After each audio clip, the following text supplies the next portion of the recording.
and scores! Great move by Davies. Well, this would be something. Oh! Ausgezeichnet! Brian White chips. It'll make it!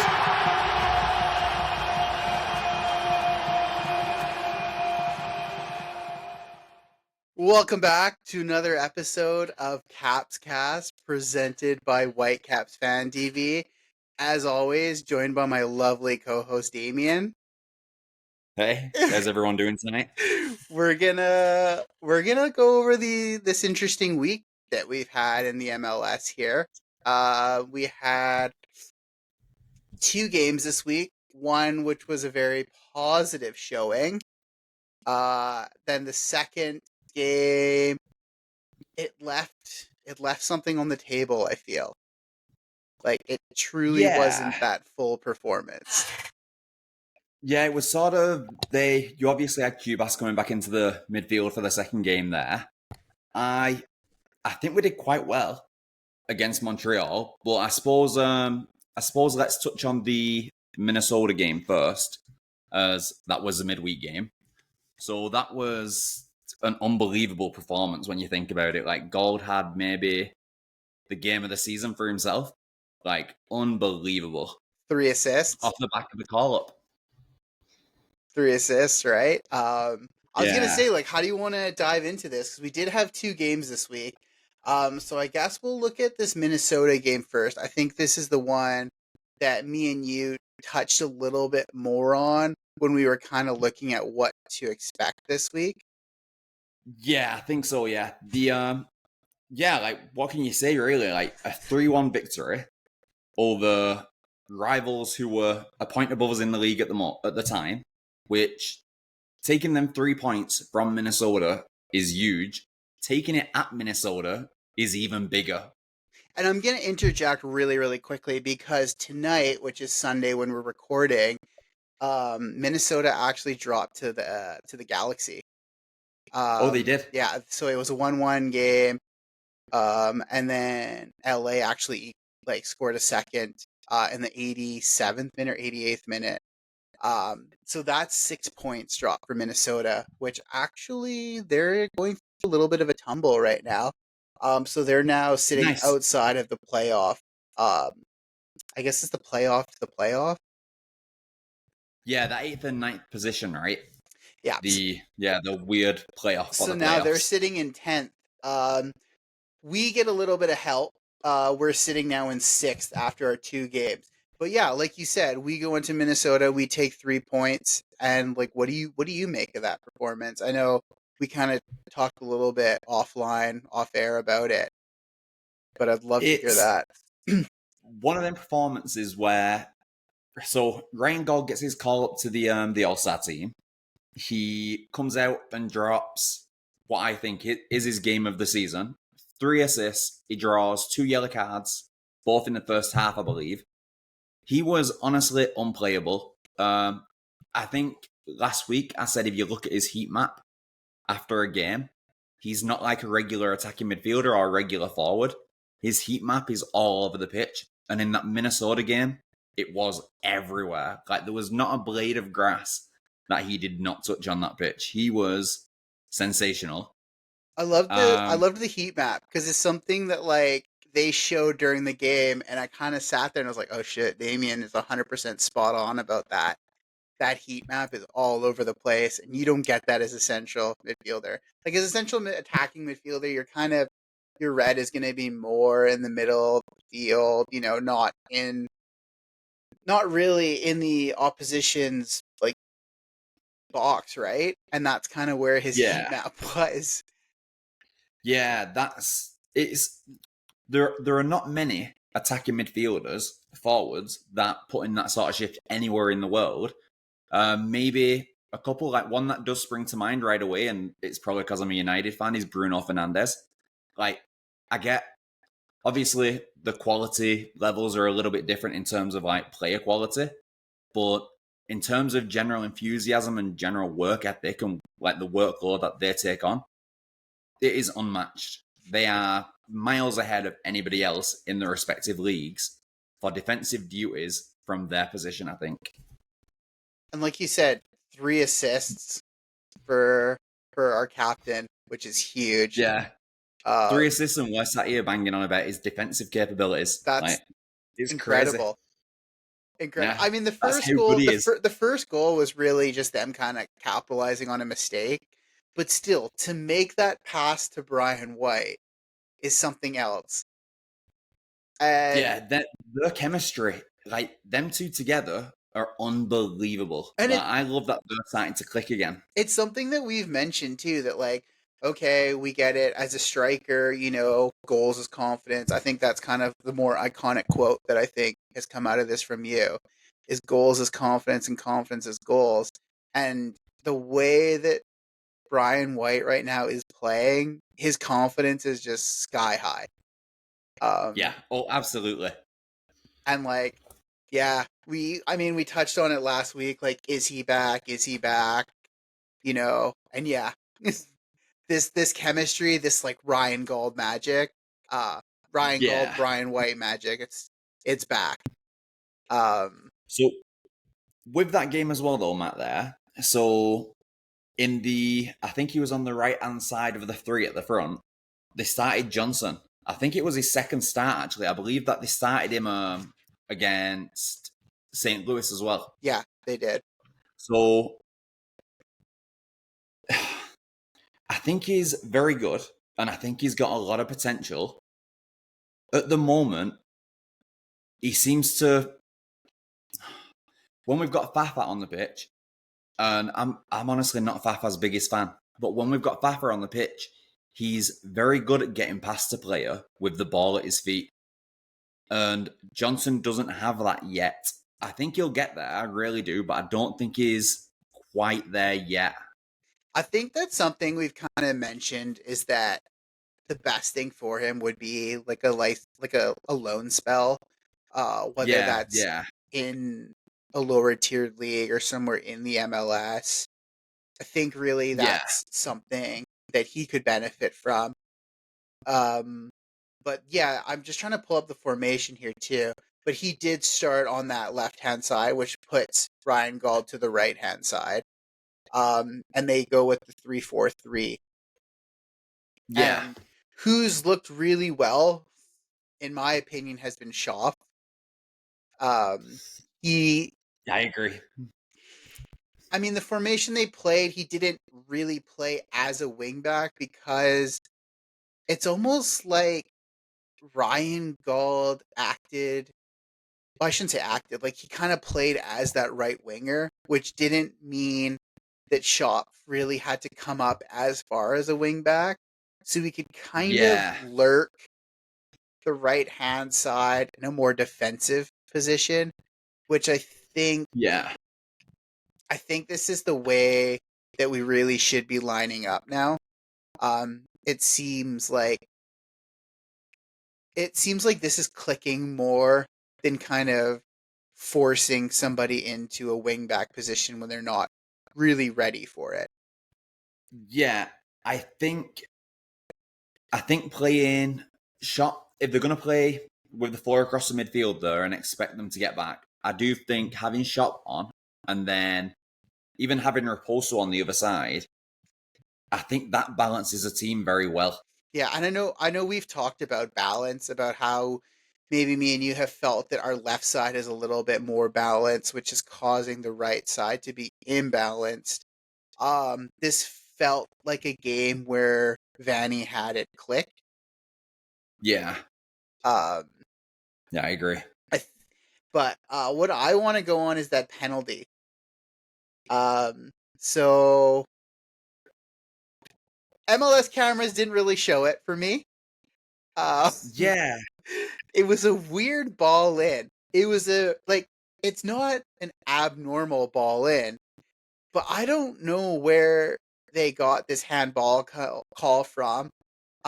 Luckily, I shouldn't say luckily. Like, Takeoka stops a penalty, but then concedes a goal within a minute off the next from the from corner, the right? corner straight after. But Yeah. I just feel like there wasn't enough visibility into that handball for me. I don't know where they pulled that out from. No, I think that again stems from the slight bias towards the American teams because there wasn't a significant replay that showed any sort of touch. So I don't, yeah, like you say, I don't know where they got the decision from. It was It's more subjective, if anything. feel like this handball rule, like where the ball is hitting defenders, is just it's changing. Like, is Constantly. it natural? Is it unnatural? Is he moving his arm to a natural position? Is he moving it to behind his back? There's just so much. Yeah. It's just so gray for me. And I mean, Well, we you saw saw the it this one. week. Like, I mean, this is kind of a little off topic, but we saw it this week with the Euros in Cucurella. Like, Yeah, I was just about yeah, to mention. like, and every single pundit known to man is saying the same thing, that this is so subjective. There's just there's no continuity on when it should be called. And I feel Yeah. that that exact situation happened to us. And luckily, Takeoka stops a penalty. And I think it's less of a talking point for us because he stops it. But Yeah, I think so, yeah. But it's still a kick in the teeth when it happens to you, yeah, when there's no real view. And yeah, it's just made by, I don't know. I think VAR helps the game, but it definitely has its downsides as well. Like, I don't know. I mean, it's like also one of those calls that like me and you would be looking at, that like if that happens to us, we're absolutely over the moon, saying like Joel would be screaming for it. this is why Absolutely. VAR exists, you know, backing it. But then when it happens to you, you're like, I don't know, like this is a little Yeah. gray. This doesn't feel right. Um, Yeah. but yeah, we escaped Minnesota with 3 points. I think talking last week, we were both like, "Oh, is a point good enough here? Is 3 points? Um, 3 points is solid."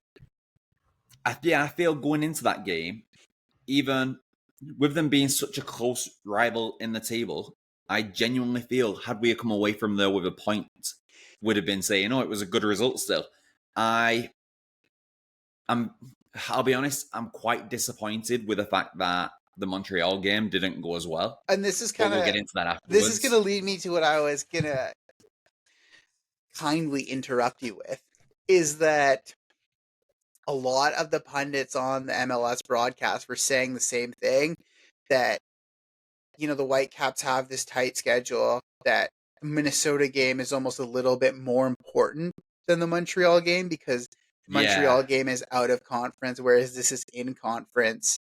Um, yeah, that makes sense. they were saying that, oh, this affects the playoffs a little bit more, which I disagreed with, because points are points wherever you can get them. Yeah, yeah. I see.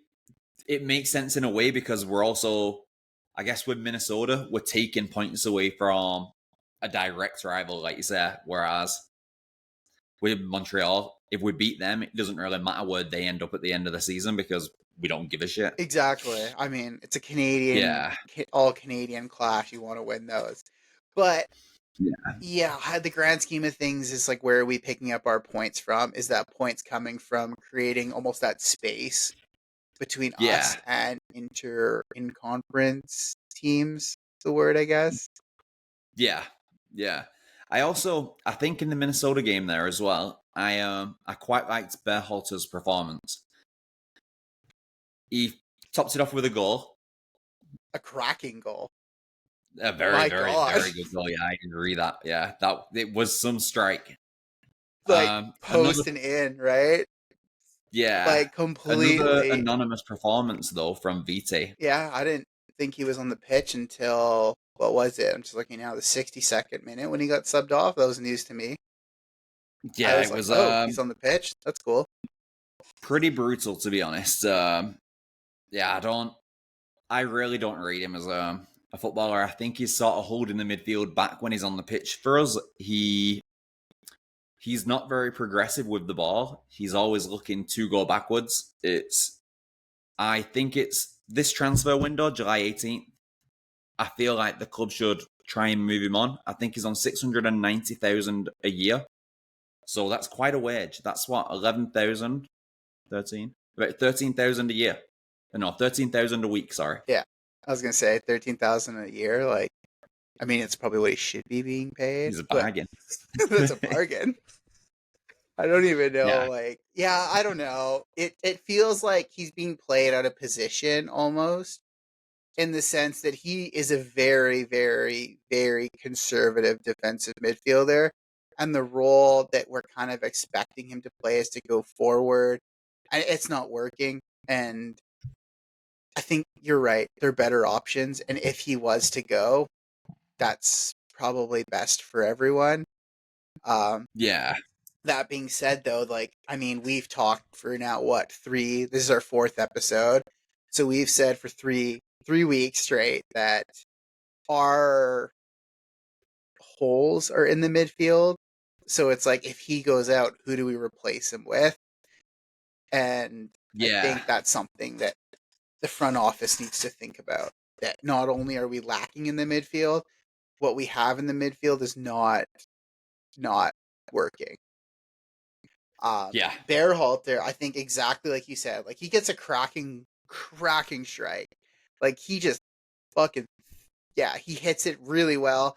I feel in Cubas's absence, he's kind of like taken this moment, Yeah. and really grabbed the bull by the horns and been like trying to cement himself into this team.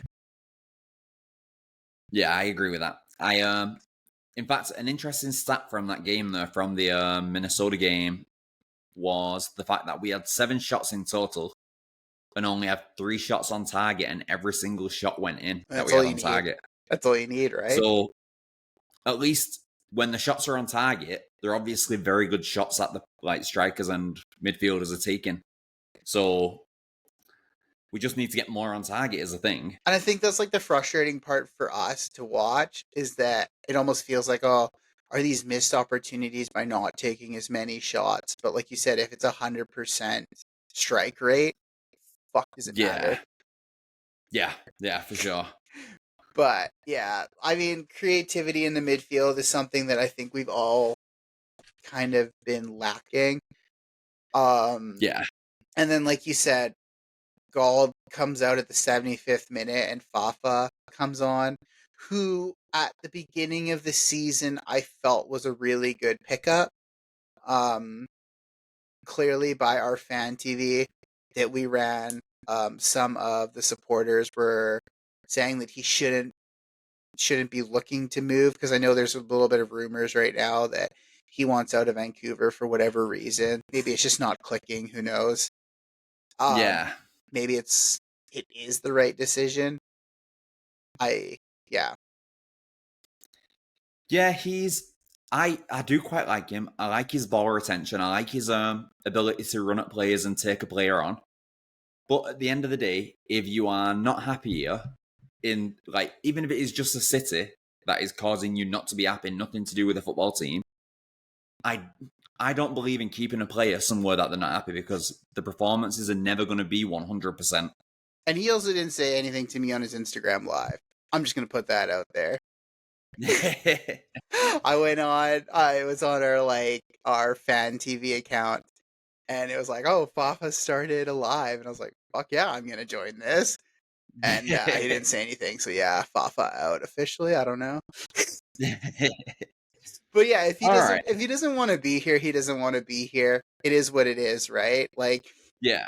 would you rather someone who wants to be here playing minutes, that is willing to fight for the club, much like we've seen Brian White do? And I say Brian Yeah. White and not Ryan Gauld, because Brian White went through that goalless spell, and it's really easy to get discouraged in that. And Yeah. he still showed up every appearance that Brian White made when he wasn't scoring goals. I feel like his intent was 100% for the club. He never threw his arms up getting subbed off. He was dropped at one point, and he came back on, suffered that crazy injury against Portland. like the head injury, cheek Yeah. injury, something. And like he Yeah, this never, nice. he never really like shied away, which that's a huge characteristic. Like that's a huge speaking point of Brian White. And I mean, Yeah. we've seen that with Ryan Gall too. A lot of our 11 right now, I feel, is like here for the club. Um, they're here for the project that Vanny's doing. Um, I've seen a lot of talk of Vanny out.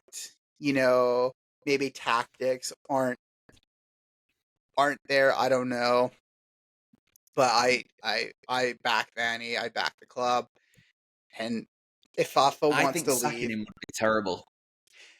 yeah, I do too. Like, Like, he is all for this club. Like, he loves Vancouver. Like, you can see it when he talks about the club, like the way he interacts with fans. Like, he is uh Vancouverite 100%. and that's one thing I wanted to say is that so I went to the season launch party this year, which I thought was like a really good event that the club did. It's something that we've never seen before. Hmm. And I actually got the chance to meet with Vanny and chat with him. Nice. And he's just like, you can tell he's genuine. He's not very Hmm. standoffish. Like you said, he is for the club. He loves the city, and yeah, Alrighty, well, on that note though, Matt, let's have a look at this not so good yeah, Montreal result. Like, and we'll say not so good, but it is a point. It is a point. yeah, it's still a point away from home, right? So we need to, look at the positives, I suppose. Let's look at the positives. I'm just gonna load it up here because my Safari loves to crash. So we conceded a semi-late goal. Yeah, I Brian White had an incredible performance again, I feel. yeah. I thought, in fact, there were a few players on the pitch that I thought were really, really good. I thought Gold, I feel like they were all good in the first half, but I think that the amount of games that they're playing in such a tight, short space of time here is catching up a little bit because I Yeah. feel like in maybe the last 30 minutes of the game, it really started to show that we have played so much in the last few weeks. It was tough to tell because it was like, okay, did Vanny shift the tactics to be a little bit more, okay, we're up 1-0, let's defend this lead. He made some weird subs. But like you said, it's so many games in a short period of time. You can't expect, you know, what is it, 180 minutes of football in 4 days, 5 days. Like that's asking Yeah. so much. And we've got the Canadian Championship game coming up, the semi final, on Wednesday. So maybe in the back of his mind, he was bringing people off because Gold come off at what, the 60th minute? 64th minute, Gall comes off for Laborda. So they shift to a Yeah, so back that four. changes the whole dynamic Yeah. of the team right away. And then So I think that was a big thing. I'm just looking here too. Then Javane Brown comes off for Bovalina. And then in the 80th minute, he takes off Brian White, Fafa, and Shaw. Yeah. So I think because I'm just looking at the like stats here. So the 29th minute, Brian White finishes yet another ball in from Ryan Gauld. Which is Yeah. how many goal contributions is that now? I know we're at a crazy very number. interesting one. I don't know the exact number that they've contributed between on this season, but I know in the last 20 games, the last 20 goals that Vancouver Whitecaps have scored, 19 of them, Ryan Gold or Brian White have been directly involved in. Which is stupid. Like that's a crazy stat. Yeah, that is honestly wild. That shows how it kind of shows how reliant we are on them two players though at the same time, which I was gonna say is that like is this gonna be a trend where there's an over-reliancy on these two to finish? Or is this just them kind of dragging the team through this spell, and we can expect other players to start up? I hope that other players eventually will start up, because if you can get a few more players actually firing here like that and producing at the same level, we'd be a very, very good team. We'd Yeah. be fighting for them like top 3 positions in the league. And it's kind of I feel like interesting we're very close. because in the Western Conference right now, we've kind of have the top 3 pulling away. This is something they really focused on the MLS broadcast, which I thought was quite interesting. So we have LAFC, Salt Lake, and the Galaxy now sitting all 3 on 43 points. Next to that is going to be Colorado at 37. And then there is the drop off to, coincidentally, after tonight's games, the 3 Cascadia teams. So Portland, Vancouver, and Seattle are all separated by 1 point. So where are we there? So we're in 6th. Now this is all because of this weekend's games. So that kind of wrapped up 2 hours ago. So Portland are sitting on 33 points. We are on 32, and Seattle are on 31. Okay, so like I'm just looking at the league table here, and I know I'm smiling like a bit here, but we've played 21 games. We've got 3 teams above us that have played 23, and 1 team above us that has played 22. Yeah, 2 We are not games in a on bad hand. position right now. Pardon? Like, we're in a very good position, Matt. Yeah, Like, super even good. Seattle below us have played a game more than us. So if we can beat whoever we've got for our game in hand there, and then our 2 games on Portland, Colorado, and LA, that could potentially take us to 38 points, which that's some going. That's 5 points off, right? 5 points off third place. Yeah, and I 5 think points off everybody. that's the hard part right now is we're looking at a table where we have 2 games in hand. Where those 2 games are, we could sit here with a calculator and kind of go through it, but it's not. It's not worth banking those 2 games in hand because we do need results. Like, we need the results. And yeah, I mean, if we had picked up 2 more points against Montreal, that would have been great if we had actually held on to that lead. But I think more is like tactically, did the team, like I felt watching that the team kind of just had the air sucked out of them. Like, it was just Yeah. too many games in not a lot of time. And it's almost like they fully went for it against Minnesota and kind of limped through this Montreal game. Yeah, I think I'd agree with that. I will say that I was very, very happy to see Kubas come back into the team there. Yeah. And just to show what he brings to the team, as opposed to say Vite, and I know you're gonna say, "Oh, you hate Vite." It's just that's a player. That's a player he replaced. So it is worth looking at the differences in their stats. So, just over the course of the game, Kubas against Montreal had 49 touches of the ball to Vite's 34 touches of the ball against Minnesota. Numbers don't So lie. he made 3 tackles, Kubas, and 3 interceptions in the game. Vite made 0 tackles and 1 interception. He also made, I don't know where I wrote that one down. I think it was 6 progressive passes, Kubas, to Vite's 1. Like, he brings a complete different level of player to the midfield when he's in there. Like, having him in the squad is crucial to us being a good team, I think. And ball don't lie.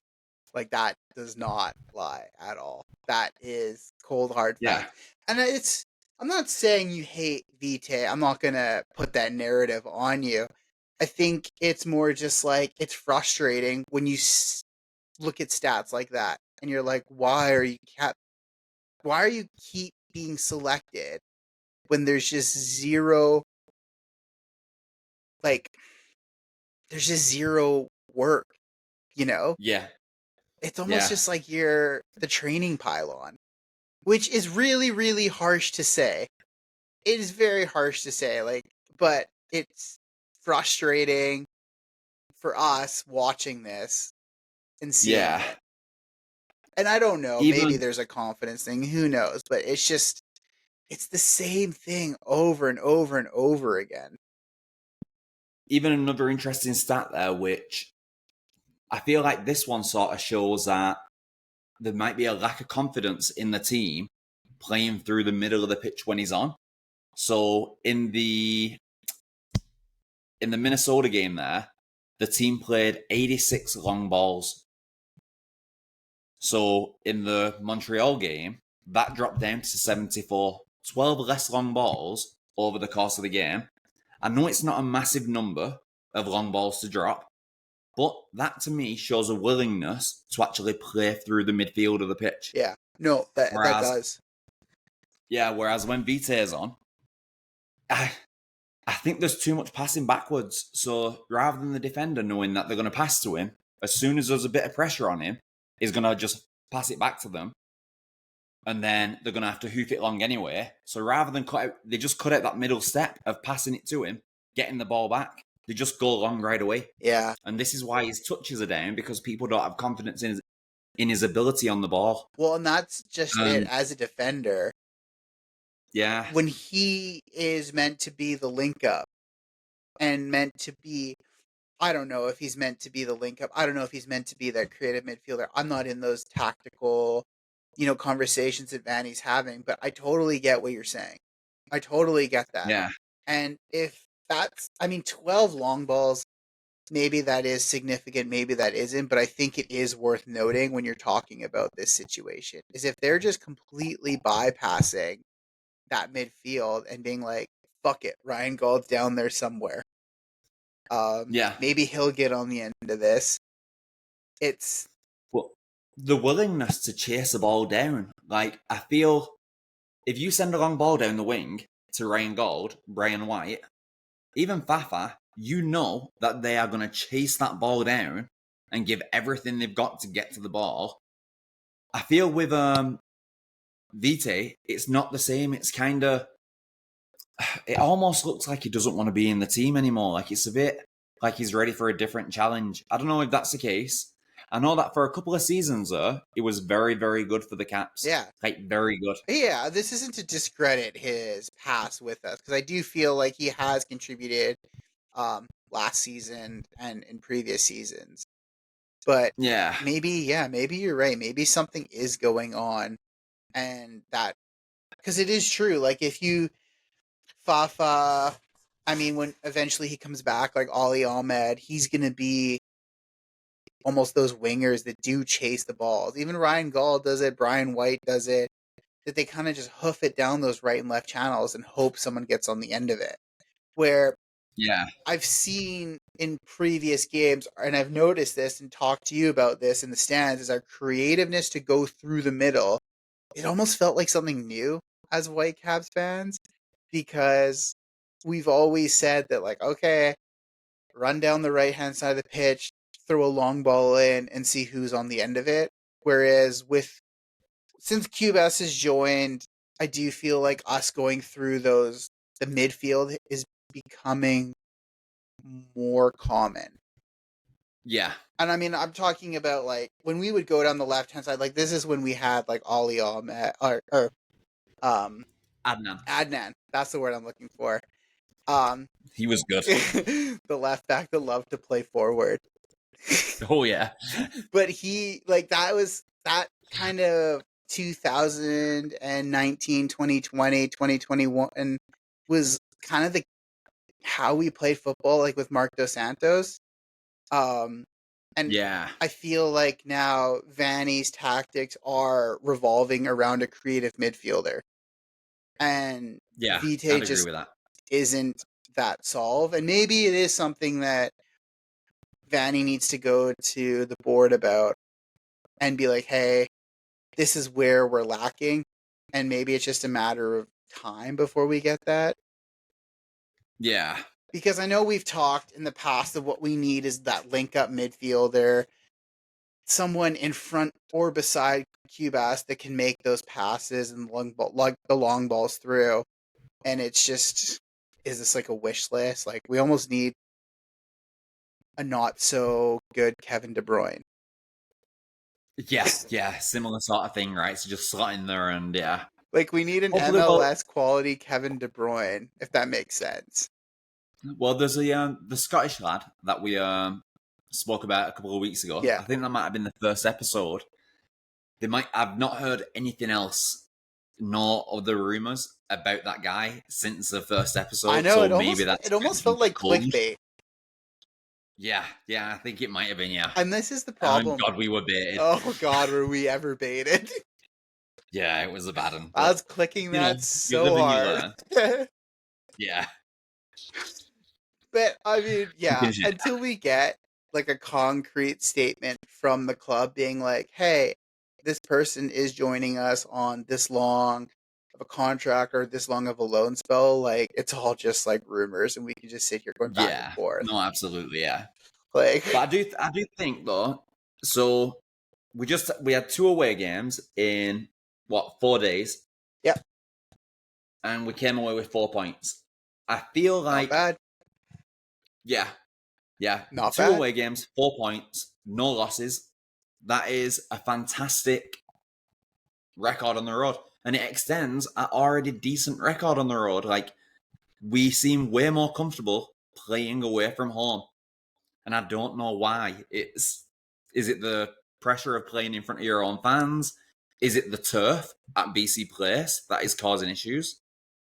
5 wins, 4 losses, and 3 draws on the road. Whereas at home, we're 4 wins, 3 losses, 2 draws. So it's starting to balance out. But I think Yeah, this is something like really early on in the season as we were like really good on the road. And we were yeah, picking up a lot of points. And it's kind of continuing. So our road record is quite good. What is that?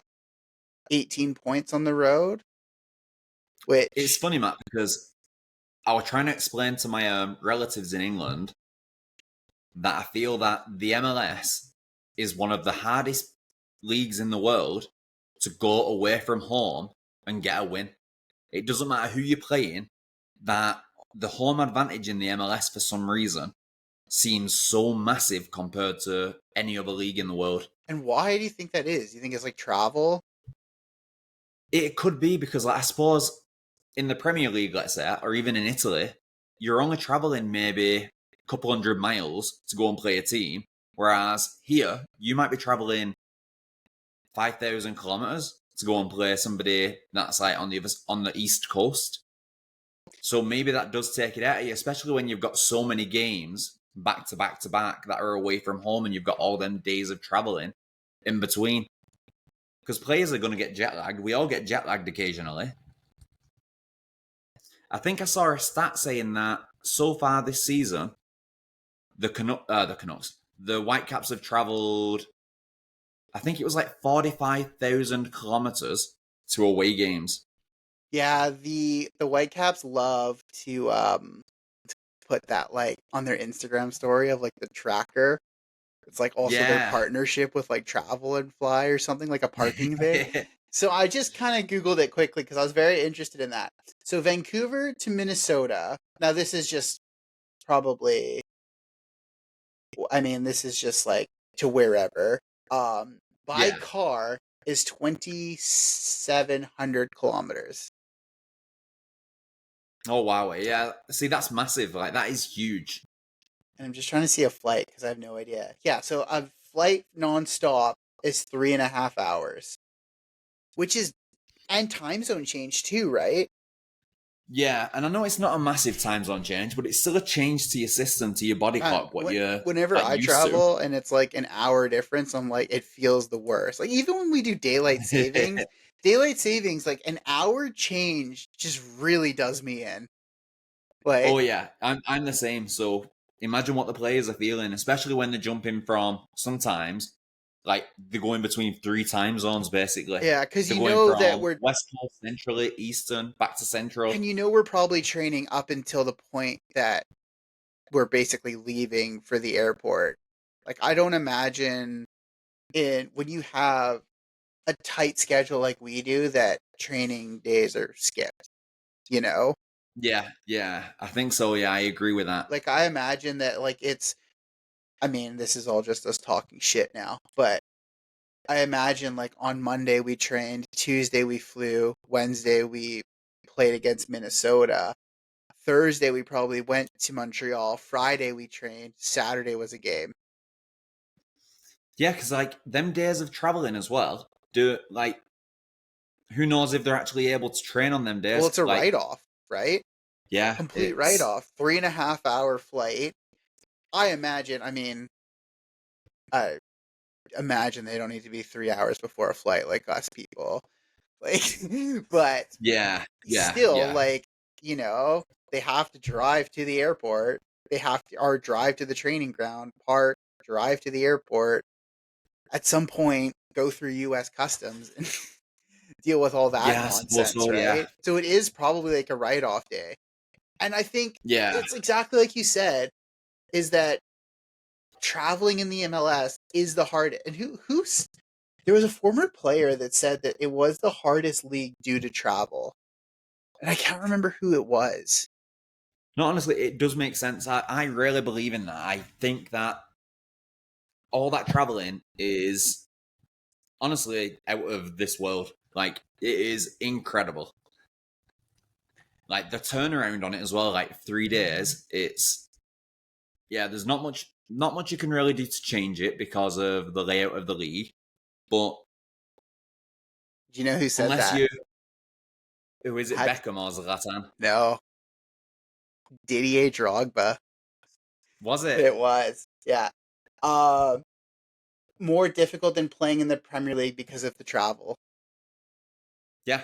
See, I really believe that and for me, Drogba's one of the best Premier League strikers that has ever touched a field in that league. So I really believe that he is truthful and honest in what he said. 42:38 of the podcast. We're gonna clip that, and I'm gonna play that for the rest of my life. Whenever I go to give your eventual eulogy, I will be playing this moment. That's funny. And I'm gonna say that I want this played every year on my birthday and on yours, and at my funeral as well. Thank you. 42:38 on what are we? What day is it? 7th of the There 7th. we go. But yeah, and like so now, like okay, yes, travel's hard. This is, and now we go into two more away games. And okay, looking ahead here, we've got the Canadian Championship on Wednesday, um, in Victoria. I I don't. feel like that's a win. Yeah, I was gonna say I don't want to discredit. Yeah, whatever. It's a win. Like Yeah. this is a win. It should be for the players that we've got on this team. We should be going to Pacific there on the island and absolutely steamrolling them. I feel. And like this is kind of interesting because I hate that I even have to bring this up. Is my dear friend, our dear friend Sean mentioned to us that Cavalry came to BC Place and beat us 1-0 after so I guess the first leg Vancouver won 2-1, and then Cavalry came to Vancouver and beat us 1-0 in what Vanny was calling one of the worst losses of the season. You know, it's always kind of like that. Worst performance of the season as well. We were dreadful. And now we're playing another one of these games where me and you are sitting here saying, this is a win, you know? And okay, so we do travel. I'm assuming the travel's not far. Like, I don't even know. Well, we've still got to come back from Montreal, right? So that was on Wednesday. They probably didn't travel Wednesday night. They probably Saturday. So Saturday. they're So they probably probably back traveled today. today. Sunday night. You imagine a light recovery session Monday, probably a full training Tuesday for the players that are going to be playing. I don't know if that's like a full blown A team, you You know? know what? If it was me, I think I would. For the first leg, I'd try and go over there, get a couple of away goals. Just the same reasoning as behind the loss against Cavalry. Yeah. Knowing that when we get back to BC Place, we just need to Yeah, I was draw, gonna see the game say out, not kill ourselves. I was gonna counteract my point as I was saying it out loud. I was like, shit. This happens in the FA Cup all the time. Is Mm, that teams maybe in the championship will play like a League Two team, and somehow the League Two team will get an early goal, kind of put all 11 players behind the ball. Then you see these late substitutions of first team players sort of coming in the 70th, 60th minute to try and basically pick up the shit. yeah. And this is how games are won in the FA Cup, which is crazy. But I think you're right, is that we do need to go there, comfortably win 2-3-0. I mean, I don't know if Takeoka starts this game. I know that there are some weird regulations with, not weird, I shouldn't say, but similar to the FA Cup where X amount of like homegrown English players have to English play, players, yeah, sort of same thing. like so many Canadian players need to play. Um, Oh, that so makes sense, actually. Yeah, I think that Bowman might start then, yeah, just because of that. yeah. So I think you kind of have to be a little bit creative with the lineup in the Yeah. sense that not a lot of Canadian players are first team starters. Besides, who is Ali Ahmed, um, Adekube when he is fit. Yeah, it's a pretty mixed team we've got there, really, Yeah, of nationalities, like when you look at it across the board. yeah. This would have been a perfect game for like a Russell Tybert to kind of come in. Yeah. So it'll, and like even Ali Ahmed, this would have been a great game for him to play because it kind of like slots in the Canadian player. It's also a first team player. Yeah. Um, but yeah, I think you're right. If we just go to Pacific, go to Victoria, kind of pick up 2-3 away goals and just bounce out of there with minimal damage, and then whatever happens at BC Place at the end of August, like if we have the away goals, it is what it is. Yeah. Honestly, like get the result in Pacific and then at BC Place, use it as like a rest day. Like Yeah, give White, Gold, maybe even people like Veselinovic. I know that Upvik has been playing a lot. Give Upvik the night off. yeah, Like just get the 3 goals, get a couple of goals, get and out then of there rest your main players. and get out Yeah. of there. And then, because I think all credit to Pacific FC, but I mean, we realistically need to be looking at St. Louis, which is another away game, which is next Saturday on the 13th. Yeah, they've still been in a bit of a slump, have they not? They've not been doing very well since we beat them. I Yeah, think they've had a bit of a rough run there up there. Let's have a look here. yeah, I don't think. Yeah, they were absolutely battered today off Colorado 4-1. Yeah, okay. I thought it was 4 goals, but I know like Portland won 4 something as well. Um, so Yeah, yeah, oof, I mean St. Louis it's a rough probably one. is looking to be bouncing back. I assume they'll be trying to take out all of their anger against the Whitecaps. Um, Yeah, I think so. Especially after the loss, oh especially God, after going 2 goals up at BC Place quick, and then quick, being beat. very quick. Yeah, And then we end our lovely road trip versus Kansas City on the 7th. Or I shouldn't say. Yeah, we end our tight schedule. Oh shit, not really. So we play the 17th at BC Place, plugging Whitecaps fan TV that night after the game. And then oh also yeah, and then also the 20th we play at BC Place. And then after that, we kind of chill out till the League Cup, it looks like. Oh, yeah, that's shooting up right. Yeah. It looks like that is like, that's it for us. And then we have that friendly versus Wrexham, which is more, I think, just a publicity stunt. No. $75 a ticket. 45 It's- upper bowl. Still, that is outrageous. But before we like go on a mad one there and like criticize the Whitecaps, just for anybody that's listening that doesn't know, so we've spoke to our ticket guy at the Whitecaps, and he has confirmed that for that game, the Whitecaps are actually the away side. So Wrexham have just basically rented BC Place. They shot off invitations to a whole bunch of different clubs saying, do you want to come to BC Place and play us? They all said, no, you've got a team that plays at a BC Place, use them.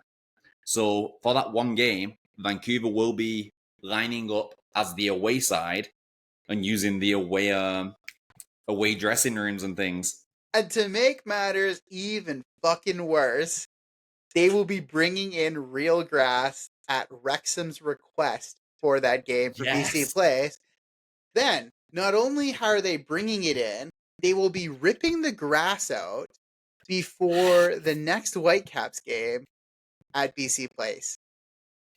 Like, at this point, let them replace it with grass. I understand that they've got the CFL playing on there, and that's why we've got the turf. Is that why? I don't really know. I always just assumed that it wouldn't, like, be exposed to, like, proper sunlight to grow. I don't know. I kind of never really understood it. Maybe it is the maintenance thing. Like, the CFL, No, because maybe. look at, what do you call it now? Look at Madrid Stadium. That whole, like, grass field goes underneath the stadium and has all the artificial lights over it. Like, needing sunlight to grow things now is, like, long gone. Oh, yeah. Like, I mean, there's lights that do that shit. It's also a couple $1 billion stadium for the Bernabeu.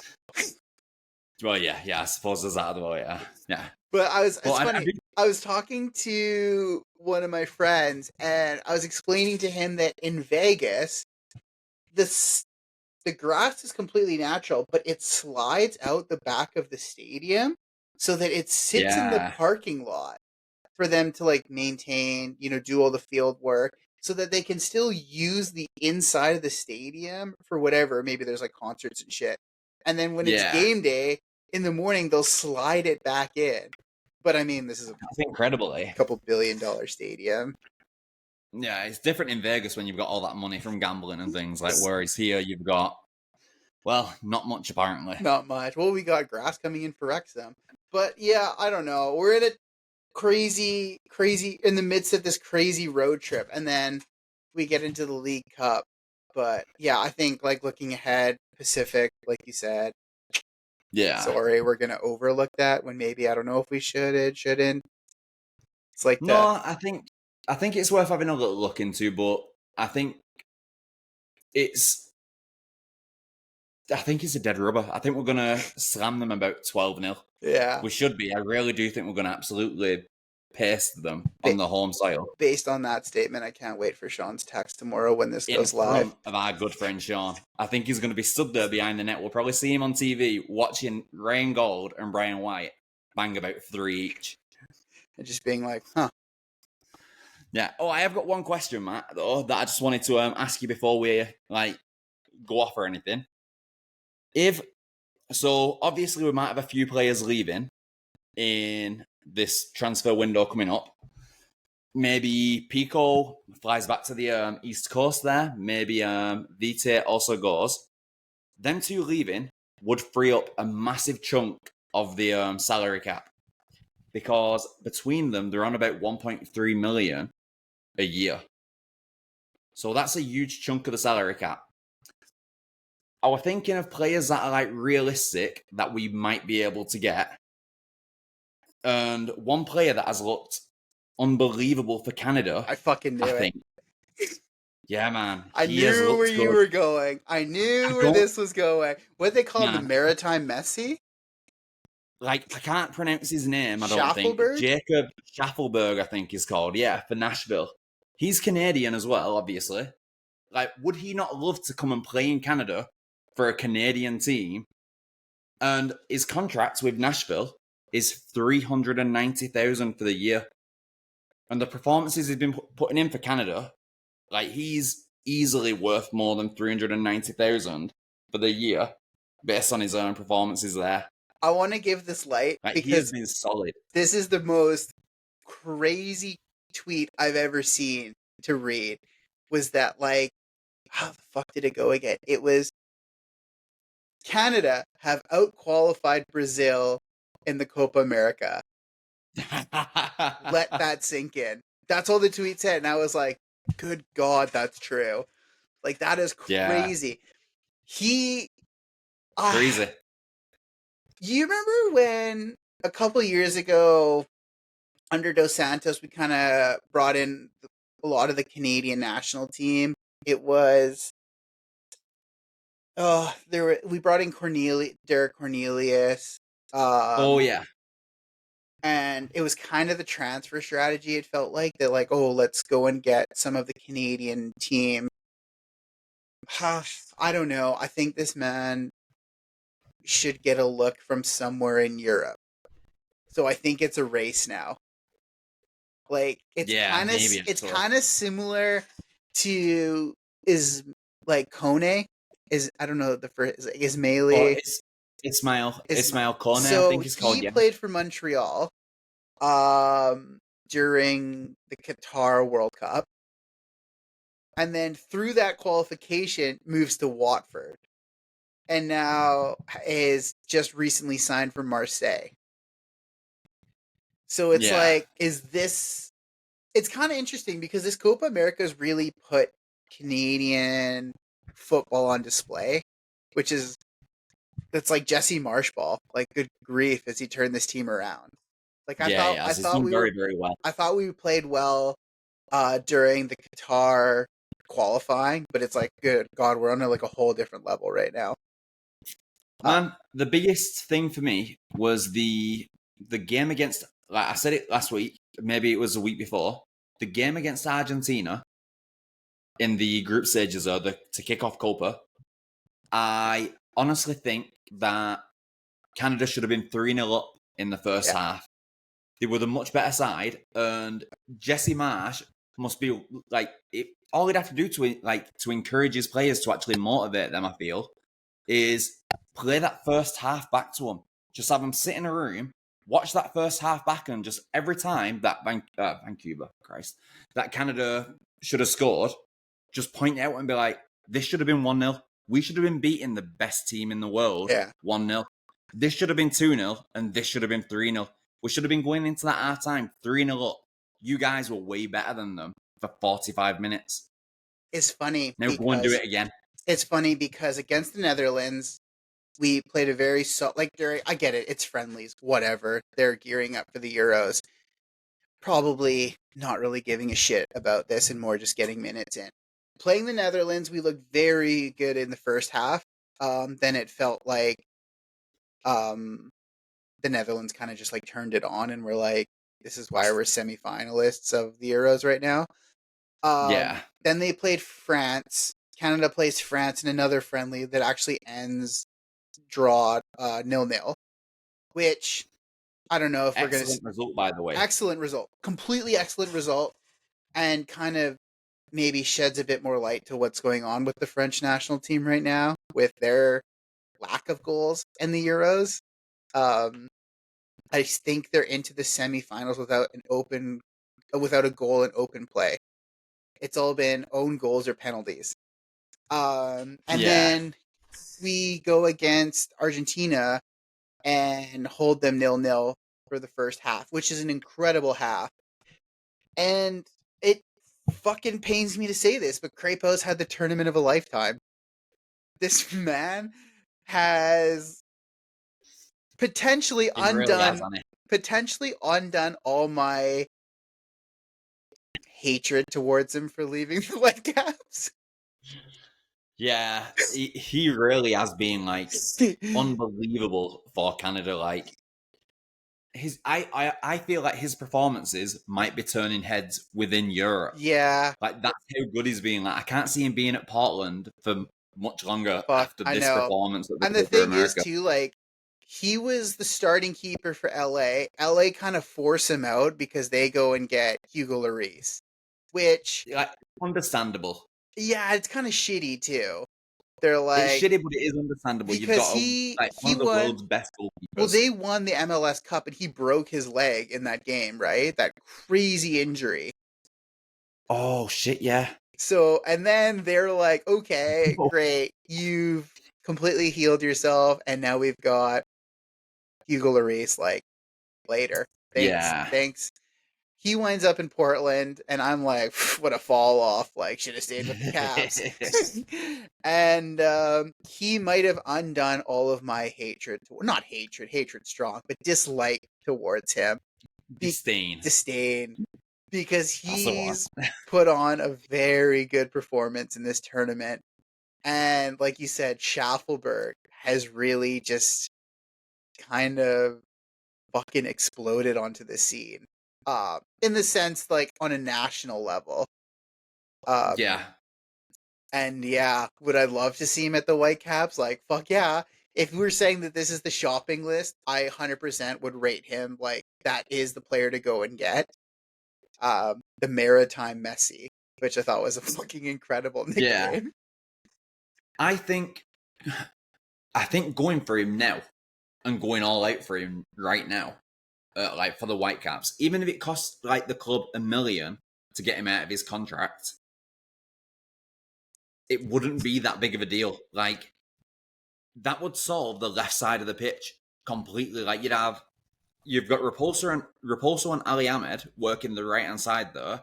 You'd have Schaffelberg on the left, Berhalter and Cubas in the middle, with Gold just ahead. That's an incredible midfield. And he's 24. I had to look it up. He's 24, and just looking at his senior career, like, he's kind of floated in and out of the TFC lineup, like 48 appearances. Then he was loaned out to Nashville. Nashville signed him on a permanent transfer. And it's his 14 appearances for Canada. So, I mean, like, good grief, has he taken that opportunity? I heard a rumor that he hates country music as well, so he's like, "Get me out of Nashville." Straight into Canada, straight into the Oh, Whitecaps, walks into the team. Yeah, I mean, fuck, hey, that would be like a crazy good signing. I think like that would solve like if you were to say, hey, we're gonna take Schaffelberg, but like Fafa has to leave. Like, okay, cool. He do wants you want me out. to drive him to the airport? Yeah, does he need a lift? Like, I can help move his couch. You know, like my friend Damien has a truck, so we can kick like dressers and stuff if needed. Yeah, not honestly, and that's like not no disrespect is meant to Fafa though. I just feel like these are two players that are at the opposite end of their careers. What I think Fafa's 32. Listen, we're taking the piss out of Fafa, but at the end of the day, if these rumors are true that he wants out, like, okay, let's grant him that wish. You don't want to Yeah, hold a player here because we selfishly need depth. But I no, mean, if we could go for someone like a Schaffelberg, but I think he's going to start getting looks from maybe like a championship level team. yeah, maybe this is why we need to go early, go right now, Yeah, right now. like go for him right now Kind of like before anyone even says the anything to opposite him. of a Davies. Like, we didn't get Exactly, him at yeah. like the youth level, but we'll get him at like his breakout and then turn and dump him to like, I don't know, Sunderland for like a couple million. No, because like maybe he just enjoys being in the MLS. I don't know. We're like this is all speculation, right? So, but like it would be Yeah, nice if we can you're get him though. telling Like me that's one. that if any MLS player at 24 years old was like, listen, we love what you're doing on the national level. Like, do you want to come play in Europe? Like, they're gone. Absolutely gone. At the prime of your career, like just coming into it. Yeah, yeah, yeah. It's hard to argue with that, really. Like, I don't care which league you're going. If you're going to like the Turkish Super League, like somewhere in League One, like even League One in like the English Football League, like Yeah, or Championship. Like someone like Sunderland or like Derby, like fuck, like Plymouth Argyle, like No, see, like I honestly, I feel the way the MLS is progressing at the moment, it's slowly becoming like towards an even keel yeah, with the championship level of football as well. Like, yeah, I think we're almost getting there. I think it's very, very it's close. close. And I think maybe in about 5 years, leaving the MLS to go to the Championship of England would be a downgrade on the quality of football. I think the MLS is slowly building. If we can get rid of this John Garber or whatever he's called, who's like the chairman, and bring somebody in who's open to a bit of change, Yeah, I think would be good. I But think if he's still in, there might be an issue. I think that would be like a really good episode. Is that like Yeah. if you were given the commissioner status from today, what do you change? Yeah. Yeah. Maybe we'll do that in the off season. It would also be like Have a look at that. crazy. Yeah. But yeah, I think this is like a good place to end here. That we would love Schaffelberg. As Whitecaps Fan TV, we are starting the movement. I don't know if you want to like text Vanny Sartini and say like, "Hey, we came up with this crazy idea." Thoughts on getting Schaffelberg? Honestly, we just need people to share it and for Schaffelberg to hear this because then it plants a seed in his mind and he's like, you know what, Vancouver's quite nice. So, Richie Larea, Sam Adekube, anybody with these Canadian connections, if you could please clip this. If you could please clip this and send this to Jacob Schaffelberg, we'd like to talk. We'd really appreciate it. We'd really appreciate your time. Yeah, thank you. Imagine that. He's like, who the fuck are these guys? Imagine it works.